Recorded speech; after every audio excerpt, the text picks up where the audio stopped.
السلام علیکم ورحمۃ اللہ وبرکاتہ۔ دوستو کیسے ہو آپ سب؟ امید ہے سب لوگ خیریت سے ہوں گے۔ آج کی جو ویڈیو ہے اس کا نام ہے ایک مزدور کے بچے کا واقعہ ہے، یہ جو کہ بیان کیا ہے اجمل الرضا قادری صاحب کو۔ سٹارٹ کرتے ہیں اور دیکھتے ہیں۔ فرماتے ہیں کہ میں مزدور لینے گیا، بغداد کے چوک میں مزدور بیٹھے ہوتے تھے، تو میری ان مزدوروں میں سے ایک نوجوان بچے پہ نظر پڑی۔ بڑا کمزور سا وجود تھا لیکن چہرے پر عبادت کا نشان تھا، ماتھا بتاتا تھا کہ نماز کا بڑا خیال رکھتا ہے۔ میں اس کے قریب گیا، چہرے بھی بڑا کچھ بتاتے ہیں نا، چہروں میں بھی بڑی رانائی ہوتی ہے۔ فرماتے ہیں میں قریب گیا، میں نے اس کو کہا بیٹے مزدوری کرو گے؟ تو کہنے لگا مزدوروں میں بیٹھا ہوں تو حضور مزدوری کے لیے ہی تو بیٹھا ہوں۔ تو میں نے کہا کہ چلو پھر۔ کہنے لگا نہیں میری کچھ شرطیں۔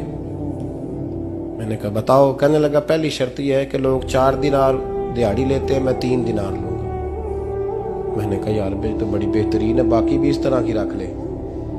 اس نے کہا حضور دوسری شرط یہ ہے کہ میں آپ کی مکمل بات مانوں گا لیکن جب اذان ہو جائے گی پھر آپ کی نہیں سنوں گا۔ تیسری بات اس نے یہ کی کہ حضور میں آپ کے گھر میں کام کروں گا پر آپ کے کسی سوال کا جواب نہیں دوں گا۔ کہتے میں نے کہا یار تو بڑا عجیب ہے، شرطیں تو مالکوں کی ہوتی ہیں۔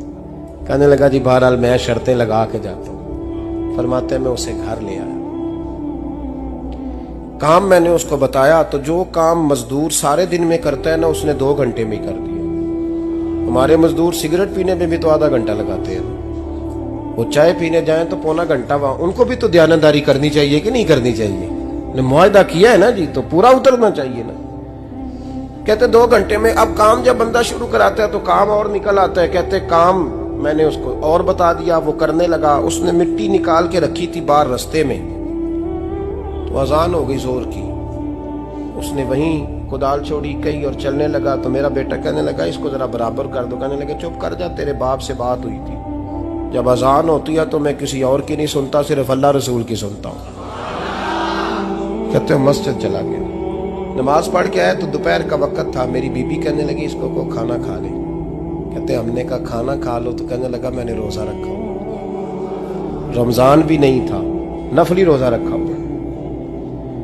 فرماتے ہیں شام ہوئی، میں نے 3 دینار دیے تو میں نے کہا تیرا نام کیا ہے؟ کہنے لگا میں نے آپ سے کہا تھا میں کسی سوال کا جواب نہیں دوں گا۔ وہ چلا گیا۔ اگلے دن میں پھر لینے گیا اسے، کام کچھ اور نکل آئے تو لوگوں نے بتایا وہ صرف ہفتے والے دن آتا ہے۔ میں نے کہا کیوں؟ کہنے لگے جی وہ کہتا ہے میرا ہفتے کا خرچہ 3 دینار ہے، جب 3 دینار کما لیتا ہوں تو باقی سارا ٹائم اللہ رسول کی ذکر میں گزار دیا کرتا ہوں۔ فرماتے ہیں جی اگلے ہفتے میں پھر لینے گیا، میں نے پورا ہفتہ انتظار کیا کہ کام اسی سے کرانا ہے۔ میں جب گیا تو میں نے کہا چلو، کہنے لگا میری شرطیں یاد ہے نا؟ اور میں نے کہا یاد ہے بھائی ساتھ چل۔ فرماتے ہیں کام کرایا، 2-3 ہفتے وہ آتا رہا۔ ایک ہفتے میں گیا تو لوگوں نے کہا حضور آج نہیں آیا، کیوں؟ کہنے لگے بیمار ہو گئے۔ کہاں گھر ہے؟ کہنے لگے بغداد کے قبرستان کے پیچھے جو کچی آبادی ہے اس میں رہتا ہے۔ فرماتے میں گیا، دروازے پہ دستک دی تو کہنے لگا حضور آپ ہیں؟ دروازہ کھولا ہے، آ جائیے۔ فرماتے ہیں میں اندر گیا تو میں نے کہا تمہیں کیسے پتا چلا میں آیا ہوں؟ کہنے لگا حضور اللہ والے ہو، آپ نہیں آنا تھا، ورنہ امیر تو غریبوں کا پتہ لینے کوئی نہیں آتے۔ کہتے میں قریب گیا تو کہنے لگا میں آپ کا انتظار کر رہا تھا، تیز بخار ہے، تپ رہا۔ جیب سے کچھ پیسے نکالے، کہنے لگا یہ پیسے رکھ لیں۔ ایک انگوٹھی نکالی، کہنے لگا حضور آج رات کو میرا انتقال ہو جائے گا، ان پیسوں کا کفن خرید کے صبح جنازہ پڑھ کے مجھے دفن کر دینا، اور جب دفن کرو تو یہ انگوٹھی لے کے عصر کے بعد ہارون رشید کے پاس جانا، آپ اسے کہنا میں نے ملنا ہے پر وہ آپ کو ٹائم نہیں دے گا، آپ اس کو آواز دیجئے گا کہ تیری ایک امانت ہے میرے پاس، پھر وہ آپ سے ملے گا تو انگوٹھی دے دیں، پھر آپ میری طرف سے فارغ ہیں۔ حضرت فرمانے لگے تیرا نام؟ اور کہنے لگا حضور وقت تھوڑا ہے، آج رات میں نے جانا ہے، بڑی لمبی معافی مانگنی ہے رب کریم سے، اگر مناسب سمجھے تو مجھے اپنے رب سے تنہائی کر دیں۔ فرماتے ہیں میں آ گیا پر اس کی باتوں نے مجھے ساری رات سونے نہیں دیا۔